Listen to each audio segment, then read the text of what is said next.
Well, hello. So I'm going to answer two questions that were asked and that are typical of the questions asked. I think some of the information is already in the instructions. If you look at the instructions of the project at the bottom, but I'm just going to give you a visual aid, if you will. First question is about tone. The second question is about looking for a Google example. It's going to take 2 minutes. Let's do this. First question is about tone.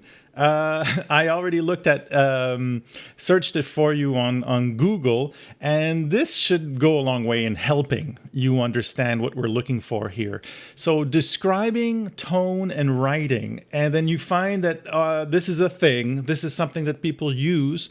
So how do you describe tone? Well, here are some strategies and words that you can use. Intuitively, you'll pick it up very quickly. This one is already highlighted. Let's look at this. 155 words to describe the tone. So we have a nice picture here. Let's see. We have, and then they see the difference between tone and voice. But is it an admiring tone? Is it an ambivalent tone? An amused tone? So what you're trying to do is fit the tone of the journalistic writing. Typically has a more clear tone, a very how can I say? It's supposed to have a very emotional tone, clear emotion tone. So you're easy to identify. Is the person angry? Is the person happy? Is the person? So that's what you're trying to describe. And then you've got loads and loads and loads of vocabulary. So this is a vocabulary building exercise. So you're trying to find the correct tone, the correct word to describe the tone. What's cool about it as well is that if you already speak French, you understand most of these already. So even though it's vocabulary building, a lot of times for higher vocabulary in English, what you're doing is just confirming that, hey, I can use this word in English as well.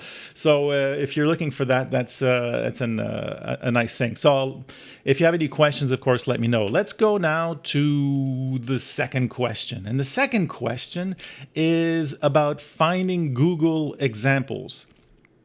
Here's what you need to do. The Google examples are usually for things like academic words. Why are we doing this? Let me get this here. Why are we doing this? Why are we looking for examples?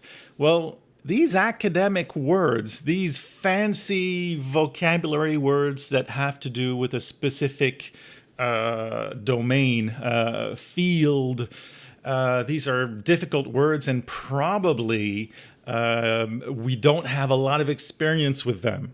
This is normal. This is what people do. How do you use a word you've hardly ever heard before? Or maybe you've never heard before. It's a brand new word. Well, you look at how people use it. So we have to go into Google and see how people use it. Here's an easy way to do it. There are different ways of doing it, of course, but here's an easy way to do it to get you started. Once you know the principle, you'll be on your way. Let me get okay. So I'm going to look at a word here. So we have something called a pressure ulcer. So that's an expression. How do I use it? One pressure ulcer, two pressure ulcers. I guess that's the plural. What does it mean? I don't know. I'm confused. Let's clarify this. So what we're going to do is number one. Now, these are two words. I want them together. It's an expression. So the first thing I'm going to do is I'm going to put some quotes there. And the quotes, be careful. I'm going to go slowly. It's not two single quotes. Do you see what I'm doing there on the page? It's not two single quotes or apostrophes, right? You need that wonderful double quote. So go find it on your keyboard. That's part of the job. The double quote is programming language. It's computer language that Google understands and says, oh, okay, you want this expression specifically. So if you're searching, you have to be able to control what you search because there is too much information out there and you have to be efficient if you want to survive this, basically. So that's the way you do it, right? And notice that, as usual, I always have 100 results per page. I always have lots of options. So I don't get stuck wasting time on one or two things. Okay, so let's click on this pressure ulcer thing. What do I get? Pressure ulcer, first of all, Wikipedia article. Typically, you get the Wikipedia. That's not what we want. What we're looking for is a normal person, a normal educated person working in the field using this expression. Quick hint, click on the news right here. And then what you're looking for is not the title so much, because the title is, you know the title. You've seen it with the simple present exercise. The title or the headline is always a bit of, it's a special way of speaking. It's not the normal everyday kind of speaking. It's not the typical way that people speak.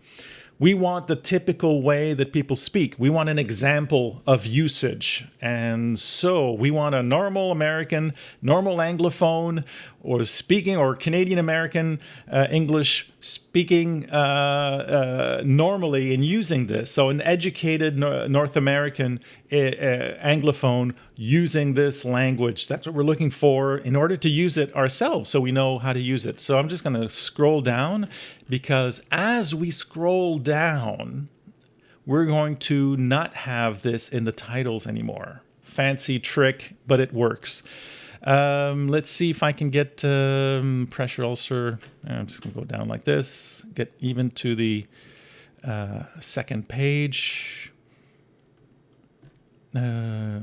Pressure ulcers. Okay, so I'm just going to take one. Sepsis complications, how nursing homes should prevent. It's probably going to be there anyway. But so as we get an article, whatever article, oh my gosh, look at this. It's a big article suddenly, right? There's lots of information again. So am I going to read this whole article? No. We're just looking for an example. So here is when we use control find. Control find. So it's a two-finger thing. If you're using Mac, I forget, is it Apple F? Or for PC, it's Control F. It's the chercher trouver. It's the find in your text. If you have trouble with that, let me know, and I'll give you some extra specific information about that. But most people know how to copy paste and how to Control F, finding in a big page. So we're going to Control F, and we're going to use pressure ulcer, and then we get a big list like this of where we have it. And then it's just, just go ahead and choose a sentence. That's a normal sentence, and that seems to fit what you're looking for. See, look at this. As a result, and I'm going to copy this, as a result of her pressure ulcer, she was hospitalized with sepsis and dehydration. So looking at this example, it gives us a sense of how it's used. It gives us a sense of what it means, because you get the context clues, right? We talk about the context clues in the project. So you get some extra information from the context, and you also get your wonderful Google example, and then you're going to do this for the 20, or I forget how many words that you have in your list. And as you do that, you're learning the word, using the word, and seeing how it's used. Fantastic. Go do this now. And now I got to stop this.